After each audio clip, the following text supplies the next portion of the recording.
Hey guys, AuspiciousAussie here, and welcome to episode 95 of my San Marino Challenge. Now, today's episode, as you can see by the league table, it is do or die in this final game of the season. We are currently top of the table on 84 points. Behind us, Juventus, 83 points. Both of us, of course, have one game to play. However, if we draw, they lose. Obviously, we win. If we win, they win. Obviously, we win the league. However, if we lose and they win, Juventus wins the league. And the other final scenario would be if we lose, Juventus draw, we actually win the league due to the Serie A rules. So basically, it goes by results between the teams. Now, if you compare results between ourselves and Juventus, we did actually lose to them in the first game of the season. It was our first loss of the season as well. As you can see, we lost 1-0 away from home.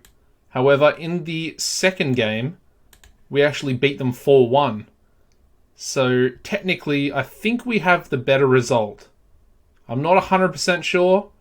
But, obviously, if you compare the two, we're up essentially by 2 goals. I think that's how it's going to work. So they're pretty much all the scenarios of what could happen.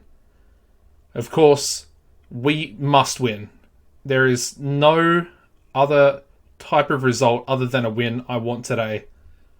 However, our opponents are Torino. And as you can see, they're currently in 4th place.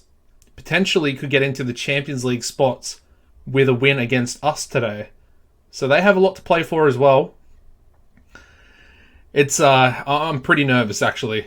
It's quite exciting to be in this position again, where we're actually having to compete for the league. We've finally got a competitor, to maybe stop our dominance. I mean, if we go back through the last 6 or nearly 7 seasons, as you can see, Juventus were the last champions before us. So, it might happen again. They've already beaten us this season for the Coppa Italia, the TIM Cup. And I mean, that game was a 2-1 result to Juventus. Oh, it's like my heart is beating. Anyway, let's go over the recent fixtures. Basically, we could have already had the league wrapped up. However, after last episode and the cup final, we lost 1-0 to Inter Milan. As you can see, Jimenez with a goal in the 51st minute. This game wasn't too bad, apart from the fact that their goalkeeper was on a 7.2. The man of the match was one of their centre defenders, who got a 7.5. Their left back got a 7.4, and their other centre back got a 7.2.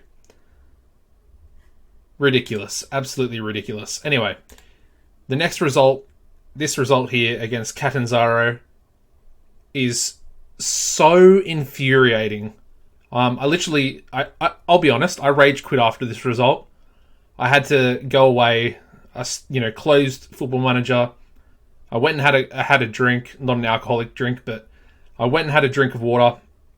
Had to clear my mind a little bit because I was in a bit of a rage. I'm not going to lie. It was, I'll show you here. As you can see, we lost 2-0 away from home. However, they had 1 shot on target. They scored from their only shot on target in the 7th minute. We then scored an own goal through our world-class player, Sabir, the centre-back. So essentially, they've scored 2 goals with 1 shot on target. We had 31 shots in this game. Alright? 6 on target. 6. Now, albeit, that's really disappointing from my players. It's understandable. I can't really blame Catanzaro too much. Although, when you look at their team, 7.1 for the goalkeeper. Centre-backs are on 7.3. Once again, one of their centre-backs is man of the match. on a 7.5.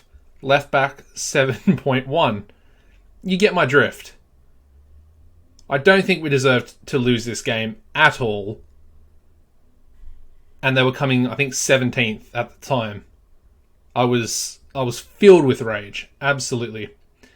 So yeah, like I said, I had to have a break. Came back on. I did change something after that game. As you can see.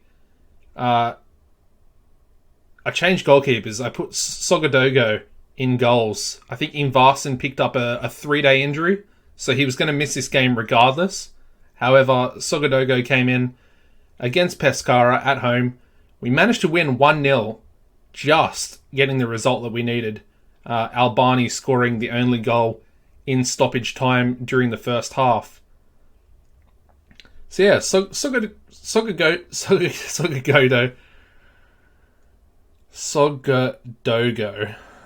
if I can get his name out properly. He came in and he did a job. We kept a clean sheet. So I was like, okay, well, I'll play him for the next game. We also managed to win the next game against Atalanta. 2-1 result. Mazzari actually got sent off with a straight red card in the 16th minute. We then scored a goal through Michelotti. They got one back and made it 1-1 in the 82nd minute. And then Gotheron in the 87th minute, getting the winner. Absolute scenes. I was so happy for that one because I knew how important that goal was and the 3 points. Now the next game, another really, really annoying game. It's a bit of a trend. I mean, apart from those two. If you look at the goals here, Gotheron, Albani, and Cervellini put us 3-0 up. We were 3-0 up. I then made a couple of changes that I probably shouldn't have made. I took Albani off and I brought Rossi on, who played pretty dreadfully. I also put Michelotti on off the bench to replace Rodrigo Henrique. And he played worse than Henrique. I took him off because he was on a yellow card and I got a little bit worried about him. We then conceded 3 goals in the 65th, 76th, and then the 89th minute. An equaliser in the 89th minute. I mean, albeit, we had a late goal in the previous one. They got a late goal there. And it finished a 3-3 draw. Now, the next game was a 3-1 victory against Roma. A very impressive result. We had a lot of players out for this one, actually. And as you can see, the first goal scorer for us is Abu Diallo. You might be wondering, who's that guy? He is the guy I bought for 140k from Avellino, I think last season. And basically, debut and first goal for the club. Pretty impressive. 36th minute, we then went 2-0 up through Albani. They got one back through their striker, Arenas. And then Gotheron with another late goal, albeit we had already essentially won the game in the 94th minute. But yeah, Diallo, he looks pretty good. I'm pretty happy with him. As you can see, he's got a lot of potential. He's already got 1 cap for Senegal, so he'll be one for the future. He's just been doing his own thing down in the under-20s and developing quite nicely. And then in the most recent game played, once again, another result that I don't think we really deserved. As you can see, Stan Rossen, the Dutch wonder kid himself, he opened the scoring in the 6th minute, put us 2-0 up in the 14th. They got one back, which is fair enough. It was 2-1 in the 23rd minute. And then Andy Adam, a player I have praised all season, especially since Famato's been out the last 3 months, picked up a second yellow card despite me easing him off. I need to say that. Second yellow. They then get an equaliser in the 83rd minute. If they didn't get that equaliser and we won this game, the league would already have been wrapped up. As you can tell, I'm pretty frustrated. Albeit when you compare the two match stats, it's a pretty even result. It's understandable, but most of their dominance did come after the red card. So, yeah.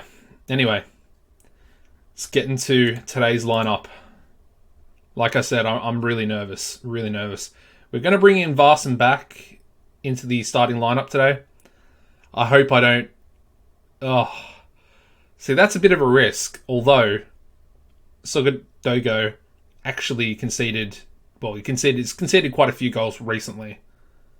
Of course, 3 against Napoli, and then 2 against Parma, which was the previous game. So, Ingvarsson's going to come back in.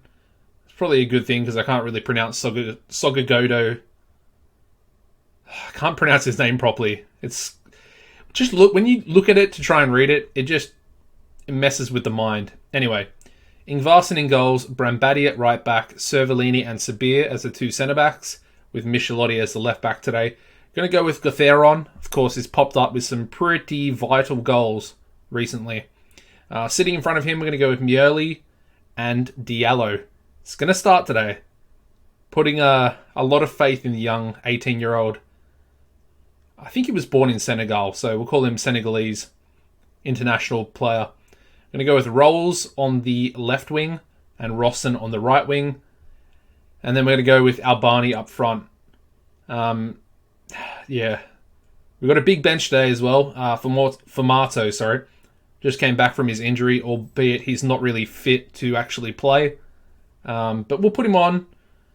Maybe we'll have to bring him off the bench. We'll have to wait and see. But yeah, the bench is going to be Sogodogo, Schmatke, Rodrigo Henrique, Zaffarani, Novi, Formato, Bullion, Viviani, Hildebrandt, Mazzari, and Pugh. Alrighty. Whew. I'm feeling the pressure. I said in the last episode that I didn't want to choke and that I wasn't going to. I mean, Torino are in 20th place in terms of recent form. Oh man, I am actually feeling pressure right now. I can't let Juventus do the double. It would break my heart, especially with all our, recent dominance in the last 6 seasons. I want to do 7 in a row. Rolls to Miele, straight to the goalkeeper. Pretty disappointing. Alright, come on boys. Brambati plays it out wide to Rosson. He's becoming a really good player as he gives the ball away. Oh, Diallo with the tackle. He's put in a few good challenges like that recently, actually. He doesn't really have good tackling. I think he's tackling 6, but he's been sliding in. And, I mean, to be fair, well, he's picking up yellow cards, but he has played pretty well for his first, I think, 3 games. I think I played him 3 times now. Might have been 4. I can't remember. No, I think 3. Anyway. So far, Torino haven't had a shot. But, as we all know, Football Manager loves to screw me over with their first shot on target. It'll probably be a goal. I don't want to jinx it, although I probably already have. But we're playing pretty well, albeit we're not putting the ball in the back of the net. And that frustrates me. Come on, boys. I need a big second half. This is it. This is it for your whole season. Alrighty. I mean, not a lot's happening, to be fair. Not a lot of highlights. I can't get a draw. I'm going to have to let's bring Bullion on. Or Buljan. Anyone else? Yeah, Zaffarani as well. Alright. Take the 2 worst performers off the pitch and we'll bring on 2 very capable replacements. Alright, we've finally got a highlight. In the 70th minute. Come on, boys. Michelotti to Zaffarani. Rosson. Penalty ref. Yes! Come on! Yes! That looked like a penalty. It's got to be Rosson's 19 dribbling. I don't know who's going to take it, though. That's the thing. Sabir, maybe? I don't really want Sabir taking it, if I'm honest. I don't like having defenders take penalties.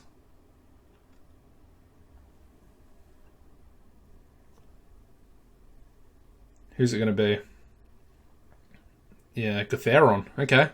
Yes! Come on! 1-0. I'm surprised he took it. I don't even think he's on the list. We're 1-0 up. Come on, boys. Do it for me. Oh, ref. Red card. Yeah, see you later. That was a dangerous tackle, man. It looked two-footed, just like absolutely trying to end... He was trying to end Diallo's career before it's even really started. Rossen now. He's also picked up a yellow card. Finish! Yes! Bullion! Obviously, it'll probably be the last game for him. Of course, he's going to go back to Chelsea when his loan finishes. But that's 2-0. Oh, I think we've done it, boys. We've done it. On the last day of the season. I can't believe it. I told you I wasn't going to choke. I told you. I almost did, to be fair. But we've done it. Blow... Oh, okay. I thought he might have got another goal then. There we go. We've done it. We've won Serie A again. By far the closest Serie A we've ever had. Oh, super happy with that.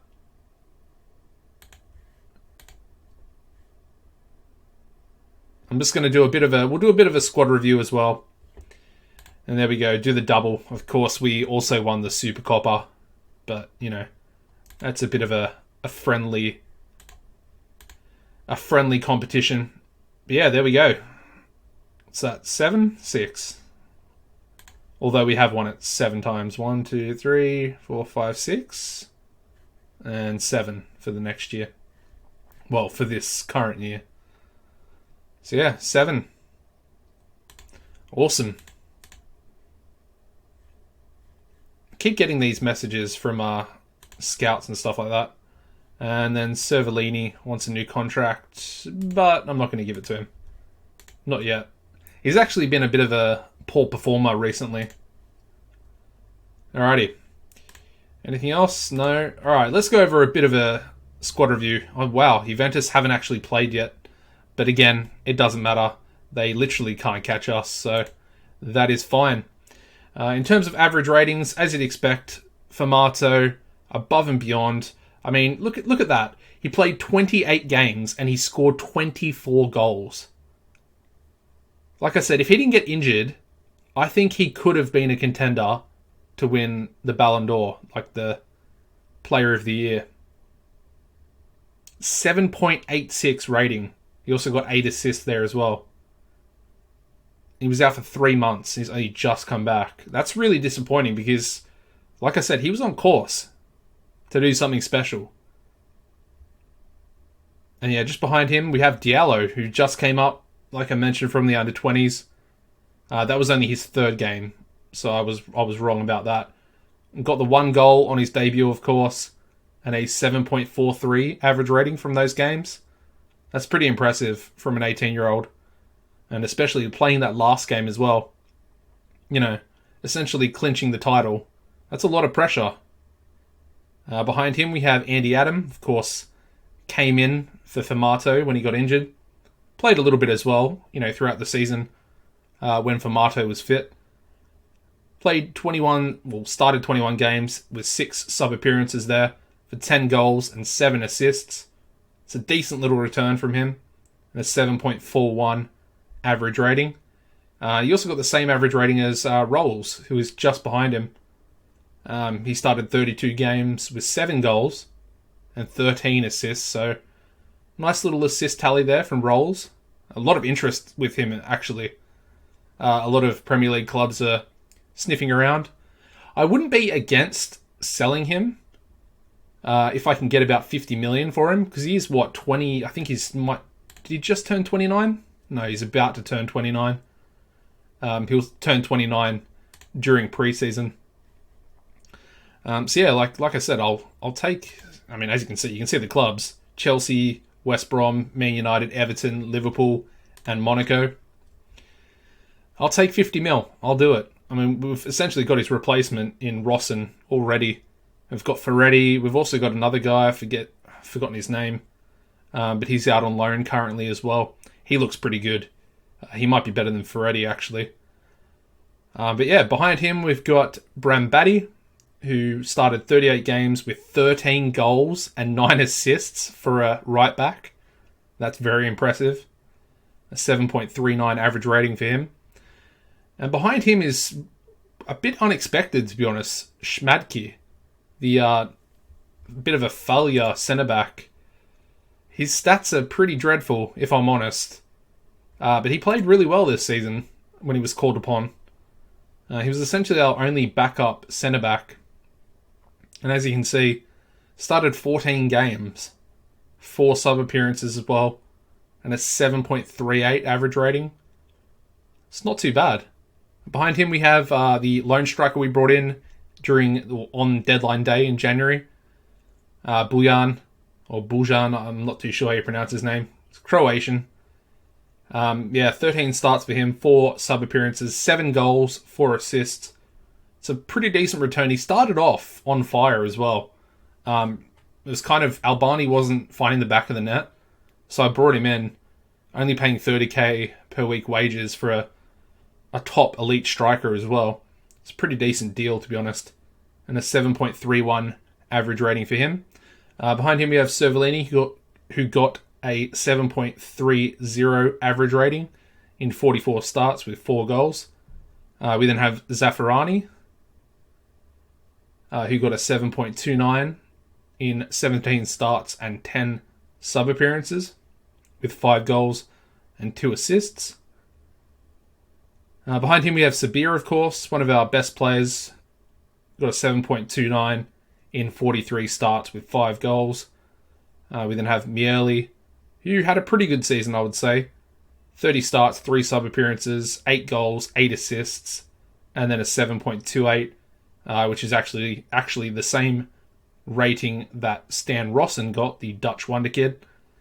He got a 7.28 as well, and got 6 goals and 7 assists in 22 starts with 8 sub-appearances. Just behind him we have Mazzari, who, I was hyping him up a lot probably during the first half of the season. He did tail off a little bit. But yeah, he did pretty well overall, I would say. 7.25 average rating in 35 starts and 2 sub-appearances. 4 goals, 11 assists for him. It's not too bad. Underneath him, we've got Michelotti, 7.21 average rating in 41 starts. We then have Gotheron, who actually edged out Paolo Novi. Of course, they both play the same position. Gotheron got a 7.10. Novi got a 7.06. Gotheron started 22 games with 10 sub-appearances, and he scored 7 goals. And I mean, his goals, those late ones, were pretty crucial in a couple of games. Might even be league-winning goals, I would say. But yeah, 1 assist for him. And then we have Novi, started 38 games with 1 goal and 2 assists. And then finally, a little bit further down, we've got Albani. Not the greatest season in the world, a 7.01 average rating, 26 starts, 6 sub-appearances. Only 11 goals with 4 assists, sorry. So not the greatest in the world, but again, I don't know, it's a bit hit and miss with him. It's kind of a weird situation because I gave him the big contract. I'll show you here. He's on 215k per week. And as you can see, it's not really the type of goal return that I really want from a player of his quality. He's worth, 66 million. So, kind of expect a little bit better. And hopefully, it's going to be really hard to get rid of him, even if I wanted to try and sell him. But yeah, it's going to be tough. It's going to be very tough. Anyways, guys, thank you very much for watching this season. I appreciate it. If you could drop a like on this episode, it'd be also much appreciated. Subscribe as well if you haven't already. And that should hopefully keep you up to date with these episodes coming out in the future. Cheers, guys. Take it easy, and goodbye.